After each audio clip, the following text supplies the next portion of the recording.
దేవునికి స్తోత్రం కలుగునుగాక. ప్రభువునందు ప్రియమైనటువంటి దేవుని బిడ్డలకు ప్రభు నామములో శుభములు కలుగునుగాక.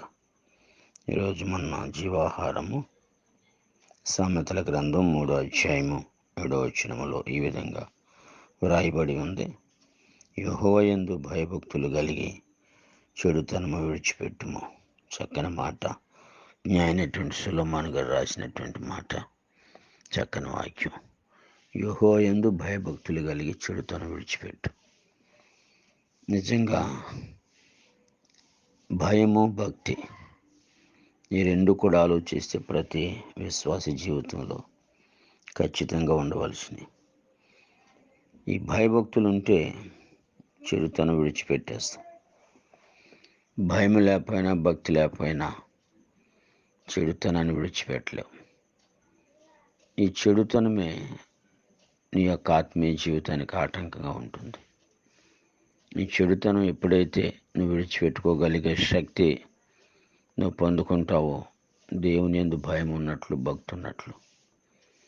అందువల్ల ఈ రెండు విడిచిపెట్టుకుంటే ఏంటి నీకు అంటే, ఈ రెండు విడిచిపెట్టుకుంటే ఆశీర్వాదం పొందుకుంటావు అంటాడు కదా 128 దావీదు కీర్తనలో. యెహోవా యందు భయభక్తులు కలిగిన వాడు ఇలాగూ ఆశీర్వదింపబడిన అంటాడు. యెహోవా యందు భయభక్తులు కలిగి ఉండాలి. అంటే దేవునికి ఆయాసకరమైనటువంటి పని చేయకుండా నువ్వు ఎప్పుడైతే ఉన్నావో అదే ఆయన పట్ల భయాన్ని సూచిస్తుంది అన్నమాట. ఆ భయము నిన్నేం చేసిన భక్తిలోకి నడిపిస్తుంది. యెహోవా యందు భయభక్తులు కలిగి ఆయన త్రోవలందు నడిచే వారందరూ ధన్యులు అన్నది. భయభక్తులు కలిగి ఉంటే ఆయన త్రోవలో నడిస్తే ధన్యత నీకు వస్తుంది. నీకు తెలుసు, నీ చేతులు కష్టార్జితం అనుభవిస్తావు, ధన్యుడు అవుతావు, మేలు కలుగుద్ది.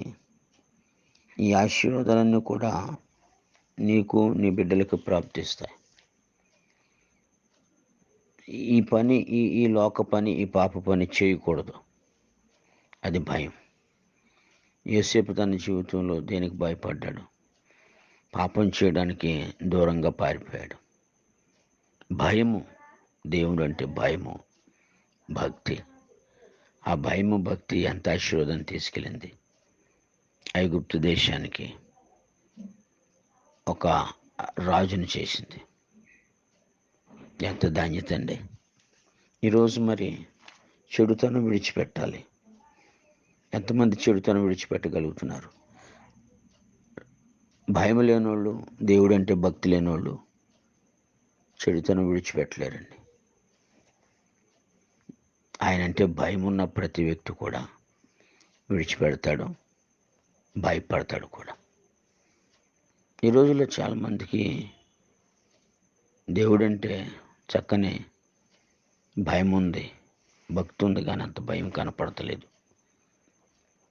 ఈ భయభక్తులు విడిచిపెడితే నీ జీవితంలో చక్కని ఆరోగ్యాన్ని పొందుకుంటాం అంటే దాని కింద వచనంలో సామెతలు 3:8 నీ దేహమునకు ఆరోగ్యము, నీ ఎముకలకు సత్తువ. విడిచిపెడితే ఈ గొప్ప కృపను పొందుకుంటాం. ఆరోగ్యము, నీ ఎముకలకు సత్తువ కలుగుద్ది. ఆరోగ్యం ఎక్కడుందంటే భయభక్తుల్లోనే ఉంది. దేవుని యందు భయభక్తులు కలిగి చెడుతనాన్ని విడిచిపెట్టి ఒకసారి ప్రార్థనాపూర్వకంగా ప్రయత్నం చేసి చూడండి నా ప్రియ సోదరి, సోదరుడా. ఎంత ఆరోగ్యం పొందుకుంటావో, ఎముకలకి ఎంత సత్వం ఉంటుందో.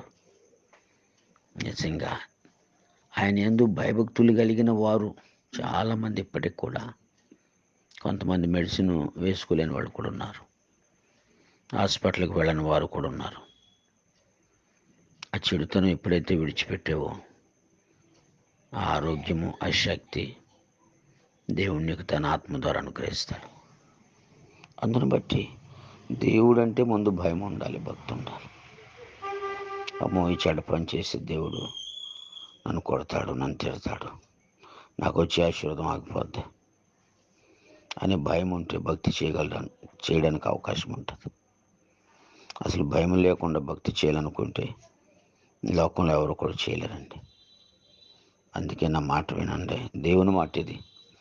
ఎముకలకు సత్తు ఉంటుంది, నీ దేహంలో ఆరోగ్యం ఉంటుంది. ఆ రెండు ఉన్నాయంటే నీ జీవితంలో ప్రతి రూపాయి కూడా ఆశీర్వాదకరంగా మారిపోతుంది. నువ్వు చేసే పని ఏదైనా సరే. అందుకే అబ్రాహ్మ నాకు నేనంటే భయమో లేదు అని చెప్పేసి ఇస్సాకుని బలి ఇమ్మంటాడు. నువ్వు ప్రేమించే ఇస్సాకు నాకు బలి అంటాడు. అది ఇవ్వడానికి దేవుడు సిద్ధపడితే దీనివల్ల నా భయభక్తులు కలిగిన వాడు అని నాకు తెలిసింది అంటాడు. ఏదో ఒక పరీక్ష పెడితే క్రైస్తవ జీవితానికి, క్రైస్తవ విశ్వాసానికి, ఆ విశ్వాసాలు నిలబడినప్పుడు అప్పుడు ఆ భయము, భక్తి అనేది దేవుడు నీ ద్వారా, నా ద్వారా, మన ద్వారా తెలుసుకుని మరింతగా దీవించడానికి అవకాశం ఉంది. కాబట్టి అటు దీవెన, ఆశీర్వాదం, భయభక్తులు ద్వారా పొందుకొని ముఖ్యంగా చెడుతనం దగ్గరికి రానివద్దు. చెడుతనం వచ్చిందంటే మాత్రం నీ దేహంలో అనారోగ్యం, రకరకాల వ్యాధులన్నీ కూడా ఉంటాయి. కారణం అదే. కాబట్టి ఆలోచించి మరి చెడుతనం విడిచిపెట్టి భయముతో, భక్తితో ఇదివరకు మన పితరులు ఏ విధంగా జీవించారు అటు రీతిగా జీవించడానికి ముందుకు సాగాలని ప్రభుపేట హెచ్చరిస్తున్నాను. దేవుడి కొద్ది మాటలు దీవించునుగాక. ఆమేన్.